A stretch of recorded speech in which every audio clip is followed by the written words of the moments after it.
Good morning, જય સ્વામિનારાયણ. કેમ છો બધા? મજામાં? જો આજે તૈયાર થઈ ગયા છે પણ પાછા વિન્ટર ક્લોથમાં આવી ગયા, કારણ કે બહુ ઠંડુ છે, એકદમ ચીલ છે.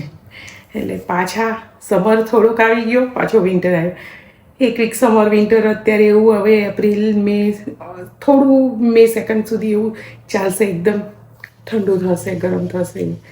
અને ચાલો આજે આપણે ઠાકોરજીને તૈયાર કરવાના છે, તો ઠાકોરજીને અમે તૈયાર કરી લઈએ અને પછી પૂજા કરીએ, પછી સ્કૂલે જઈશું. કેમ કે આજે થોડું મોડું થયું છે, પણ થઈ જશે, હજુ કલાક બાકી છે તો થઈ જશે. ઓકે, ચાલો.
સ્વામિનારાયણ મુક્તયનંત સુપૂજિ સુંદર સાકારમ સુંદર સાકારમ.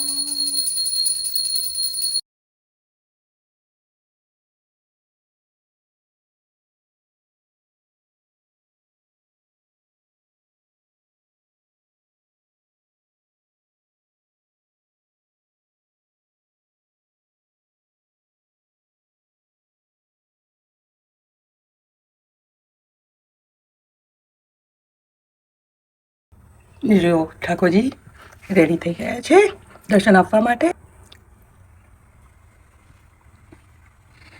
જેને એકદમ રૂપાળા લાગે છે ને ઠાકોરજી, દર્શન આપવા માટે રેડી છે. ચાલો બધા દર્શન કરી લો. જો સ્વામી પણ રેડી છે દર્શન આપવા માટે.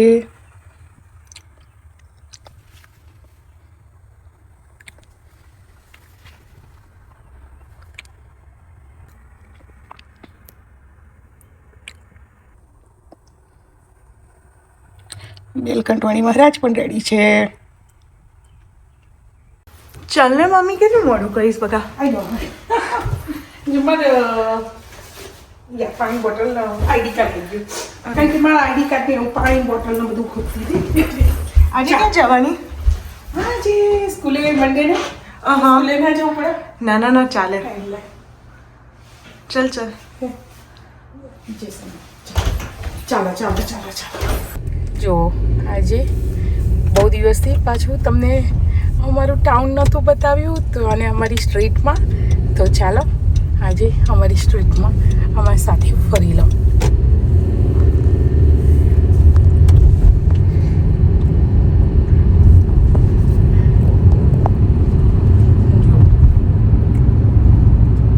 આજે તું શું કરવાની દેવબેન? આજે થોડું ક્લિનિંગ અને પછી એપ્લિકેશન્સ કરવાનું. ઓકે, નહીં તો વુડબેરી કામનમાં તાર કામ હતું, જવું જઈ આવજે. ઓકે. જો 1 વીકમાં કેવા સરસ થઈ ગયા, મસ્ત. This one is ridiculous.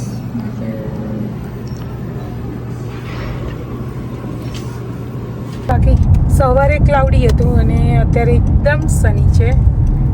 Very nice. અને આખું વીક પાછું એવું છે, રેઇની ક્લાઉડી ને એવું. જો સ્કૂલેથી આવી, હવે હું ને દેવી બંને ચાલ્યા ડૉક્ટર અપોઇન્ટમેન્ટમાં, કેમ કે ડૉક્ટર અપોઇન્ટમેન્ટ છે. મને બહુ જ માથામાં દુખે છે, તો આજે અને અમે રૂટીન ડૉક્ટર અપોઇન્ટમેન્ટ્સમાં જવાનું છે. તો ચાલો ડૉક્ટરના ત્યાં જઈ આવીએ, પછી મળીએ પાછા. જો મીનાબેન ડૉક્ટરના અપોઇન્ટમેન્ટમાં પહોંચી ગયા. મમ્મીનું ફેવરેટ. જો અમે વુડબરી કોમન પહોંચી ગયા અને અમારી વન્ડરફુલ બેબી ઊંઘી ગઈ છે. એટલે આજે ડ્રાઈવરની સર્વિસ મારું હતું, તો ચાલો હવે બેબીને ઉઠાડીએ. મીનુ, મીના, મીનાક્ષી, ઉઠો ઉઠો, પહોંચી ગયા. જો અમારી બેબી હવે ઉઠશે, તો ચાલો અમે હવે શોપિંગ કરવા જઈશું. એનું હાઈએસ્ટ ફેવરેટ વસ્તુ. જો કોલંબિયાના ક્લિયરન્સ સ્ટોરમાં અમે આવ્યા. મારી ફ્રેન્ડની ડોટર છે ને, એને એક હાઇકિંગ માટેનું જોઈએ છે અને એ લોકો બાજુ નથી મળતું, તો પછી અમે આજે અહીંયા આવ્યા તો એના માટે લેવા. અને હમણાં જ આ બન્યું છે. જો અહીંયા એ લોકોએ સિમ્પલ સોબર કરી દીધું, એટલે આ બેન મારા લઈને પેલામાંથી અને જો હવે ગ્રીનરી આવવા માંડી. જોઈ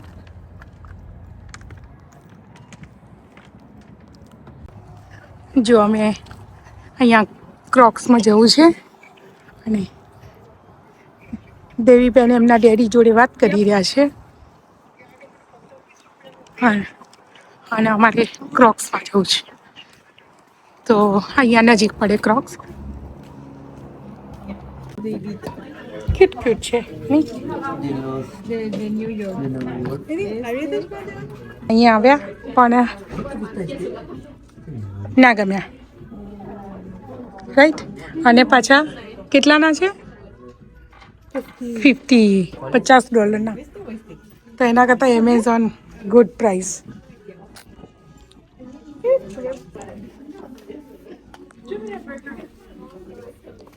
ક્યાં છે બર્ગર? બટરફ્લાય. ઇવન જોયું હાર્ટ સ્ટોન વાળું હાર્ટ.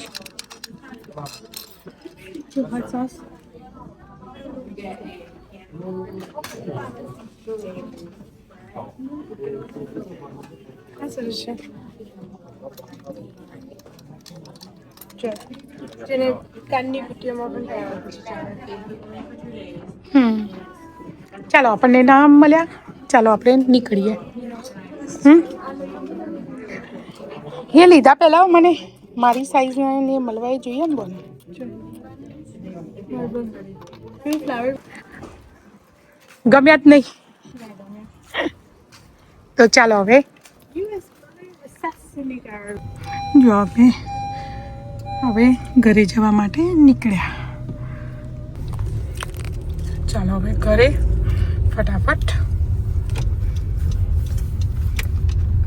જે બી એ થાળાથી તો કરી દીધા હશે, અને અમે હવે અડધો કલાકમાં ઘરે પહોંચી જઈશું. ચાલો ઘરે જઈ મળીએ. જો વુડબેરી કામનમાં અમારે અહીંયા 400 ઉપર સ્ટોરો છે, 400 અપ છે.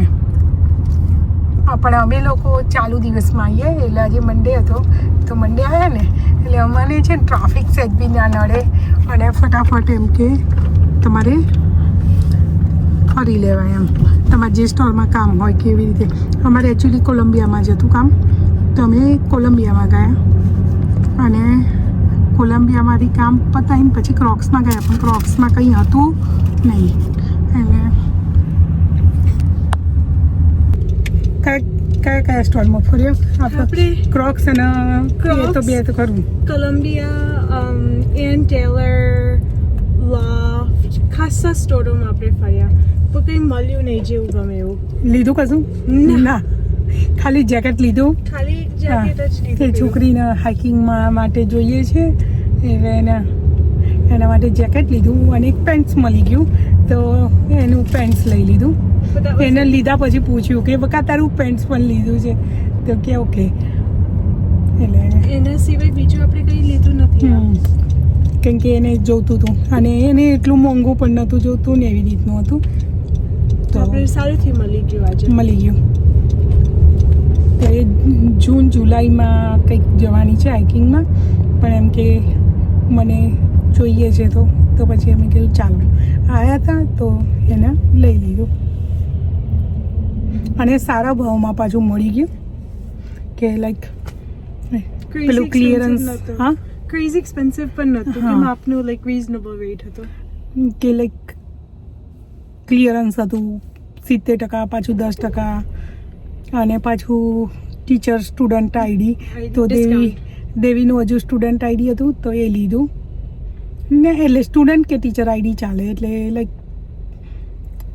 તો અહીંયા વુડબેરી કોમનમાં બધા ઓલમોસ્ટ બધા સ્ટોરમાં ચાલતું હોય છે તો પછી અમે એ વાપરતા હોઈએ એટલે 10% મળે ડિસ્કાઉન્ટ એટલે ફેર પડે ને એમ કે સરસ મળી ગયો છે.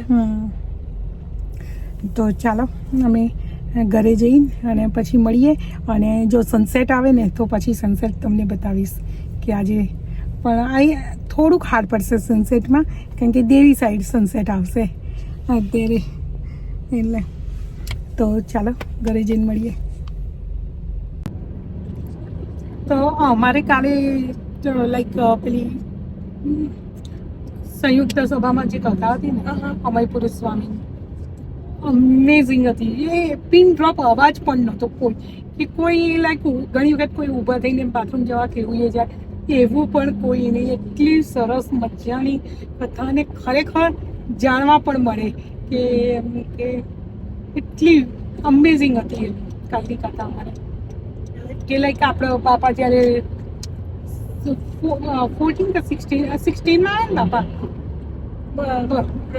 હા 14 માં આવ્યા આપણું મંદિરનું ઓપનિંગ વખત. હા તો કેવી રીતે ફ્લાઇટ કરી હતી એ લોકોએ કેટલું દોડ બાપાએ કેવી રીતે હા પાડી દીધી લાઈક બધાને એવું હતું કે બાપા તો ના જ પાડી દેશે ભાઈ બાપાએ હા પાડી તો એના વિશેનું હતું. પછી આપણું જામનગર મંદિર બન્યું છે ને તો એ કેવી રીતે આર્મી બેઝ અને જામનગર આપણું મંદિર છે ને એ અને આર્મી બેઝ બંને વચ્ચે 200 મીટરની જ જગ્યા છે એમ કે લાઈક એકદમ નજીક છે એમ કે લાઈક એક રોડ જ આમથી આમ કરવાનું એવી રીતનું છે. તો એમ કે એની પરમિશન તો એકચ્યુઅલી મળે જ નહીં તો પણ આપણી સંસ્થાની પરમિશન મળી. એવું કહેવાય કે બંધારણ થઈ ગયેલું ને કે પછી ક્યારે પણ ચેન્જ નહોતું થયું. એક દિવસ માટે એવું કહેવાય કે બંધારણ ચેન્જ થયું એમ અને આર્મીવાળા એમને પરમિશન આપી કે ઓકે તમે કરી શકો અને રિયલી નાઇસ હતી. અને જે પહેલે ત્યાંનો સિરિયાના કીધા ને કે રાજા પ્રિન્સ હતો એ અરબ દેશ એટલે અબુધાબીમાં એ છે તો એની હિસ્ટ્રી પણ એટલી સરસ જ હતી અને એને આપણા સંસ્થાને જે હેલ્પ કરી હતી મસ્ત એમ કે જોરદાર એમ. અને એટલે કાલની કથા તો એટલી સરસ હતી ને કે કોઈની સામે પણ ના જોઈએ એટલી આમ શાંતિથી આમ કથા સાંભળવાની મજા આવી ગઈ. કાલે ખરેખર મસ્ત હતી અને સ્વામીનો અવાજ પણ ગાતીલો હતો ને એટલે આમ મજા આવે. તમારે અમારે જે કમ્બાઇન્ડ કિશોર યુવક યુવતી સભા હતી એમાં અમારે નિર્દોષ સ્વામીનું હતું તો એની અંદર સ્વામીની સ્મૃતિની વાત કરીએ તો હમણાં સંતો ઇન્ડિયા નતા કે આપણે શિબિરની એ બધું તો એમને બધું બ્રેકડાઉન કર્યું કે શું હતું કે શું હતું પણ એમને દરરોજ દર્શન શેના હતા કે કઈ સ્મૃતિઓ હતું. તો એક ટોપિક એ હતું કે એમને જે સંત શિબિર હતું તો એ વખત એવું એક ટોપિક કાઢ્યું હતું કે આ બધા સંતોને એકાંતિક કરવાના છે ને આ બધા મોક્ષ આપવાનો છે રાઈટ. તો એમાં કૌશલરાજ સ્વામી ઉભા થયા તો કૌશલરાજ સ્વામી સાહેબ મારા જેવાને પણ તમારે કરવા છે ને કૌશલરાજ સ્વામી જ્યારે પૂર્વાશ્રમમાં હતા ત્યારે એમનું નામ શાનભાઈ હતું. તો એ સંતો લઈને આવી રીતે આપણે નથી યુવકો જતા હતા સંતો જો ટ્રાવેલિંગમાં તો એવી રીતે સંતોના જો ટ્રાવેલિંગમાં ગયા હતા.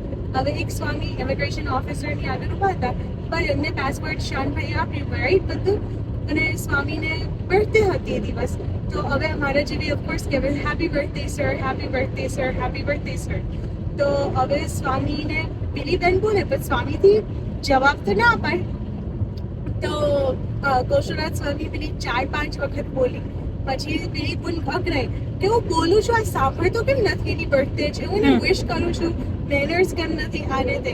તો કૌશલરાજ સ્વામી 1 મિનિટની અંદર એવું બોલી ગયા કે ડેફ છે, નથી સંભળાતું. એવા બધા સ્ટોરીઝ કીધા સ્વામીએ કે જેની અંદર લાઈક બાપા હસ્યા કે આપણે જે પેલા ફોટા નતા જોયા, બાપા ફેટો બાંધીને હિંડોળા ઉપર બેસીને પેલા ઉપર હતા એવા. એટલે કાલની એટલે કાલે અમને મજા આવી ગઈ હતી ઓકે. સ્મૃતિ ઉપર. તમારી સ્મૃતિ ઉપર હતી એમ ને? અમારે પણ આમ સ્મૃતિ જ હતી કે બાપાનું, એટલે આપણને આમ ઘણી વખત થાય કે ફ્લાઇટ તો ઇઝીલી મળી ગયું હશે કા, પણ એની બિહાઇન્ડ ધ સ્ટોરી કેટલી હાર્ડ હોય છે કે સંતોને કેટલું ભાગવું પડે છે, કેવી રીતે કરવાનું, કેટલા જણને મળવું પડે છે, કેવી રીતે પરમિટો, કોઈ પણ અહીં યુએસમાં પરમિટ લાવવી હોય તો કેટલું દોડવું પડે કે ઇન્ડિયામાં પરમિટ લાવી. આ તો ફ્લાઇટ તો લાઈક બીજી કન્ટ્રીનું જોર્ડનથી આવ્યું હતું રાઈટ, જોર્ડનના પ્રિન્સ, કેટલું બધું દોડવું પડે ને શું કર, એટલે એનું હતું. પણ રિયલી એટલે બિહાઇન્ડ ધ સીન આપણને ઘણી વસ્તુ ખબર જ ના હોય, પણ એવું લાગે કે ઓકે થઈ જાય છે ને એકદમ ઇઝીલી, પણ ઇઝી નહીં હોતું. કેટલું સંતોને ભાગવું પડે છે, કેટલું કરવું પડે છે, ત્યારે આપણને એવું કે પેલું કહીએ ને સહેજે મળી ગયું છે કે આપણને એવું લાગે કે ઓકે થઈ ગયું, પણ ના, સંતોને ખબર છે બિચારા કે કેટલું ભાગમ દોડ કરે છે. એ કાલની ખરેખર અમેઝિંગ સભા હતી. તો ચાલો મળીએ આપણે બી.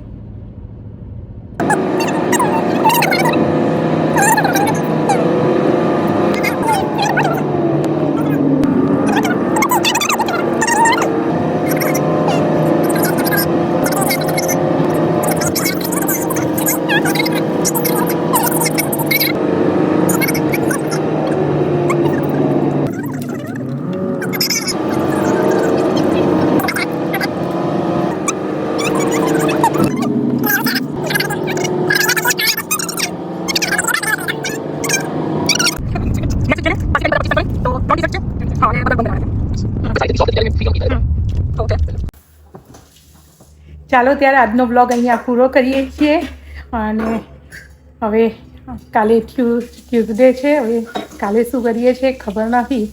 ઠંડુ પણ બહુ હતું. આજે જુઓ બહાર ગયા હતા શોપિંગ કરવા, ડૉક્ટર અપોઇન્ટમેન્ટ, સ્કૂલ, અને આવીને અમારે ભાજીપાઉં હતા એટલે રસોઈ નહોતી કરવાની. તો જમી લીધું બધાએ, જમીન અને કિચનને બધું ક્લીન કરી રહ્યા, અને હવે બસ સુવાની તૈયારી. કાલે પછી પાછું વહેલા ઉઠવાનું એટલે. તો ચાલો મળીએ પાછા નેક્સ્ટ બ્લોગમાં, અને ત્યાં સુધી તમે સ્વસ્થ રહો, મસ્ત રહો, મોજ કરો. અને મારો વિડીયો બ્લોગ ગમ્યો હોય તો લાઈક કરજો, શેર કરજો, સબસ્ક્રાઈબ કરજો. બાય, ગુડ નાઇટ, જય સ્વામિનારાયણ.